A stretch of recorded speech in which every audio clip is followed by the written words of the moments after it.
Genome sequence করা হবে corona শনাক্ত 2 নারী ক্রিকেটারের। সময় লাগবে ফলাফল পেতে, জানিয়েছে আইইডিসিআর। 14 দিনের আইসোলেশনে দল। সাইড স্পোর্টিং এর সঙ্গে ড্র করে স্বাধীনতা কাপের গ্রুপ পর্ব থেকে বিদায় মোহামেডানের। মুক্তিযোদ্ধাকে রুখে দিয়ে কোয়ার্টার ফাইনালে সেনাবাহিনী।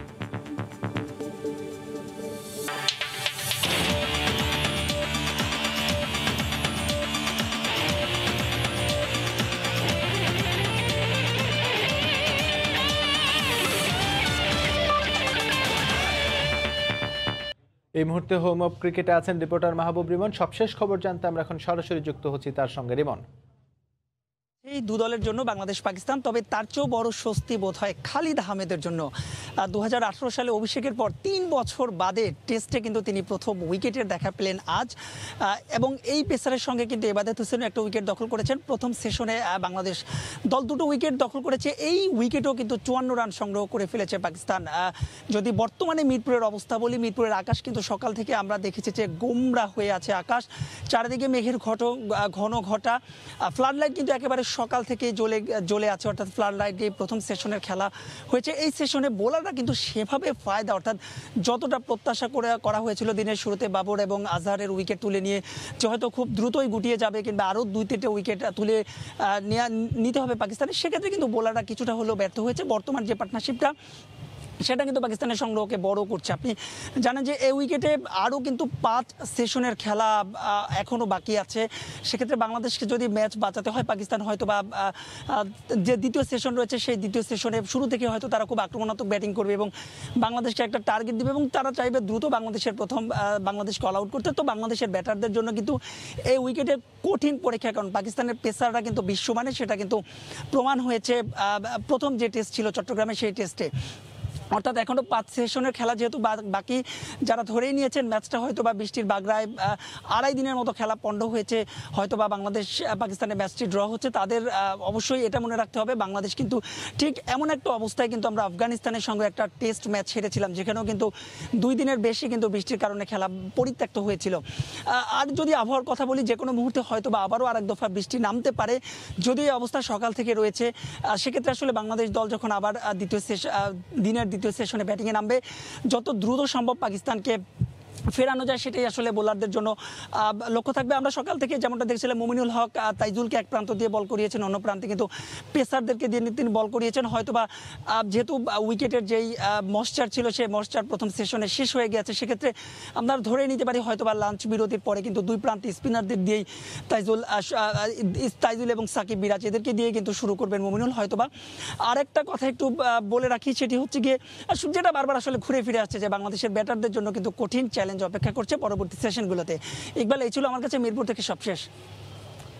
রিপোর্টার মাহবুব রিমন যুক্ত হয়েছিলেন আমাদের সঙ্গে মিরপুর থেকে, জানাচ্ছিলেন টেস্টের সবশেষ খবর। এদিকে নিউজিল্যান্ড সফরে যাচ্ছেন না সাকিব আল হাসান। নিউজিল্যান্ডে 2 টেস্টের জন্য দল ঘোষণার পর পারিবারিক কারণে ছুটি চেয়েছিলেন সাকিব, যা মঞ্জুর করেছে বিসিবি। জানিয়েছেন সভাপতি নাজমুল হাসান পাপন নিজেই, ভবিষ্যতে ছুটি নিতে হলে আগে থেকে জানাতে হবে বলেও হুঁশিয়ারি দিয়েছেন বোর্ড প্রধান। এদিকে 8 ফ্র্যাঞ্চাইজি আগ্রহ প্রকাশ করেছে বিপিএলে অংশ নিতে। এবার দেশীয় ক্রিকেটারদের পারিশ্রমিক বাড়ানোর ব্যাপারে আশ্বাস দিয়েছেন পাপন। অফিশিয়ালি জানাক, তারপরে সিদ্ধান্ত দেখি কি কারণ তো একটা দিবে, একটা কারণ তো দিতে হবে। এটা বিব্রতর কিছু না, এটা আনঅফিশিয়ালি আমরা জানতাম। ব্যাপারটা হচ্ছে কি, আগে এতদিন ধরে সবকিছু আনঅফিশিয়ালি হয়ে আসছে, তাতে করে অনেক কনফিউশন সৃষ্টি হয়। নির্বাচক, টিম ডিরেক্টর, বোর্ড সভাপতি সবাই জানতেন সাকিব আল হাসান নিউজিল্যান্ড সফরে যাচ্ছেন না। তারপরও তাকে রেখেই শনিবার দেয়া হলো নিউজিল্যান্ড সফরের জন্য 18 সদস্যের টেস্ট দল। অবশেষে সাকিব যা চেয়েছেন তাই হলো, ছুটি দেওয়া হয়েছে তাকে। সবকিছু জানার পরও কেন এই নাটকীয়তা? টালমাটাল বিসিবি যেন সোজা সাপটা কাজটাই ভুলে গেছে। সাকিবকে ছুটি দিলেও অবশ্য একটা হুঁশিয়ারি দিয়েছেন বোর্ড সভাপতি। পারিবারিক কারণে সে ছুটি চেয়েছে, ব্রেক চেয়েছে। কাজে জিনিসটা কিন্তু এক না, এটা ইনজুরিও না, রেস্টও না। যে কেউ যদি চায় ছুটি, খেলতে না চায়, রেস্ট চায়, ব্রেক চায়, আমাদের কোনো আপত্তি নাই। তবে যে জিনিসটার উপর আমি জোর দিচ্ছি, আমরা আগাম জানতে চাই। হঠাৎ করে একটা সিরিজের আগ মুহূর্তে হলে আমাদের জন্য সমস্যা। কাজে এই জানুয়ারির থেকে যেটা করতে যাচ্ছি আমরা পুরো প্ল্যান ওদেরকে কাছ থেকে বলে দিতে হবে। কারো যদি কোনো ব্রেক লাগে, রেস্ট লাগে, আমাদের আগে যেন জানানো হয়। তাহলে আমরা পরবর্তী অন্যান্য খেলাগুলা প্লেয়ারগুলোকে আমরা রেডি করতে পারি। এদিকে বাংলাদেশ প্রিমিয়ার লিগ বিপিএল নিয়েও আলোচনা করেছেন বোর্ড সভাপতি। বেশ কয়েকজন বোর্ড পরিচালকের সাথে বিষয়টি নিয়ে সভা করেছেন তিনি। আসছে বছর 8টি দল অংশ নেবে বিপিএলে। তবে ক্রিকেটারদের পারিশ্রমিকের ক্ষেত্রে বিদেশি এবং দেশিদের মধ্যে থাকে বড় ফারাক, সেটাও কমিয়ে আনার চিন্তা রয়েছে বোর্ডের। এবারের আসরে আটটা ফ্র্যাঞ্চাইজি হ্যাজ শোন দেয়ার ইন্টারেস্ট। আমাকে আজকে যেটা জানানো হলো, মানে আজকে যেটা আমি জানলাম যে 8টা ফ্র্যাঞ্চাইজি তারা ইন্টারেস্ট শো করেছে। এখন আমরা দেখব, ওদের সম্পর্কে জানবো, দেখে আমরা একটা সিদ্ধান্তে আসবো। দিস ইজ নাম্বার ফাইনাল হয়নি এখনো। তারিখ নির্ধারিত না হলেও আসছে বছর জানুয়ারিতে হওয়ার কথা রয়েছে বিপিএল। গেল আসরের বড় দুটি গ্রুপের ফ্র্যাঞ্চাইজি এবার অংশ নিচ্ছেন না এমন গুঞ্জনও রয়েছে। তারেক হাসান শিমুল, সময় সংবাদ, ঢাকা। অবশেষে শঙ্কায় সত্যি হলো, জিম্বাবুয়ে থেকে বিশ্বকাপ বাছাই খেলে আসা নারী ক্রিকেটার দলের 2 জন করোনা পজিটিভ হয়েছেন। পুরো দলকেই 14 দিনের আইসোলেশনে রাখা হয়েছে। এ কারণে নারীদের সম্মাননা অনুষ্ঠানও স্থগিত করেছে বাংলাদেশ ক্রিকেট বোর্ড। সৌজন্য সাক্ষাতের কথা থাকলেও ফিরে আসেন বিসিবি সভাপতি নাজমুল হাসান পাপন। প্রথমবার ওয়ানডে বিশ্বকাপের মূল পর্বে খেলার যোগ্যতা অর্জন করে জিম্বাবুয়ে থেকে গেল বুধবার দেশে ফেরে জাতীয় নারী ক্রিকেট দল। ঢাকায় আসার পর থেকে রাজধানীর একটি 5 তারকা হোটেলে কোয়ারেন্টাইনে ছিলেন ক্রিকেটাররা।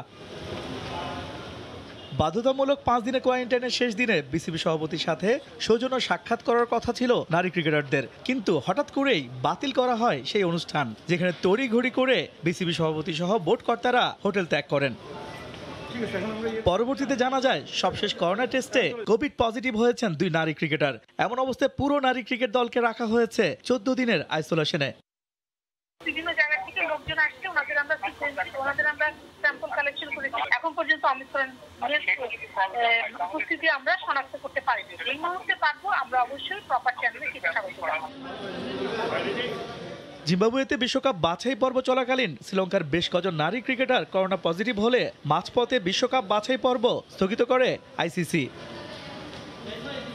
এদিকে প্রথমবারের মতো বিশ্বকাপ খেলতে পারাকে দেশের ক্রিকেটের জন্য বড় অর্জন হিসেবে দেখছেন নাজমুল হাসান পাপন। তারা সত্যিই ভালো খেলেছে এবং বিশেষ করে পাকিস্তানের সাথে যে ম্যাচটা খেলেছে খুবই ভালো খেলেছে। এরপরের যে ম্যাচটা ওটা যদিও অনেক বিশাল ব্যবধানে জিতেছে, তারপরও they have played well.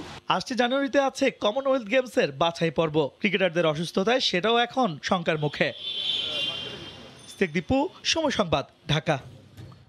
এদিকে জিম্বাবুয়ে ফেরত করোনা শনাক্ত 2 নারী ক্রিকেটারের জিনোম সিকোয়েন্স করা হবে, তবে সব কাজ শেষ করে ফলাফল পেতে দেরি হবে বলে জানিয়েছেন আইইডিসিআর এর পরিচালক অধ্যাপক ডাক্তার তাহমিনা শিরিন। আমরা ওটাকে ইনভেস্টিগেট করছি, বলার মতো এখনো কিছু পাই নাই। হ্যাঁ, কাজ চলছে। জিনোম সিকোয়েন্সিং এর আগে কিন্তু আরো কিছু কাজ থাকে, সেগুলো চলছে। হ্যাঁ, সময় লাগবে, এগুলা কাজ হলে জানতে পারবেন। ভারত বাংলাদেশ পররাষ্ট্র সচিব পর্যায়ে বৈঠক শেষে ব্রিফিং চলছে, আমরা এখন সরাসরি যাচ্ছি সেখানে। We are happy to traverse this journey with you as a partner, development partner, as a friend of Bangladesh's, and in that context we will be holding more conversations as we go along. And of course, I will also be calling on Excellency Prime Minister Sheikh Hasina tomorrow, and I think we will certainly look forward to a very, very high-level relationship and a high-level summit when our President is here later this month. Thank you. Excellency, can you give us any idea about future connectivity between two friendly countries and any possibility of Prime Minister Sheikh Hasina's visit to India very soon? Well, connectivity is, I think, an area where we have done very well. We have restored 5 of the 6 pre-1965 rail connections. The 6th connection will be completed, I think, next year.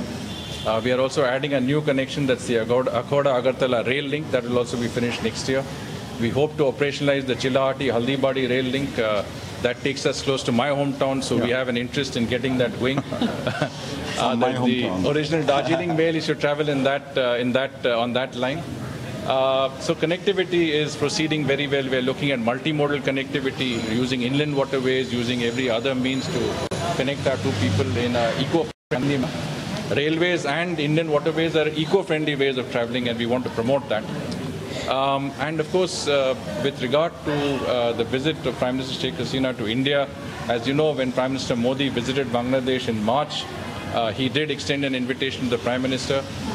and that invitation continues to hold good. We will work through diplomatic channels to see when a visit is most appropriate for both our countries, given the current constraints in terms of travel, in terms of the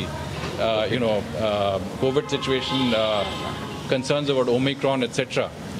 But we will certainly look forward to the visit to the earliest. Excellency, we are celebrating 50 years. So I think we are running out of time.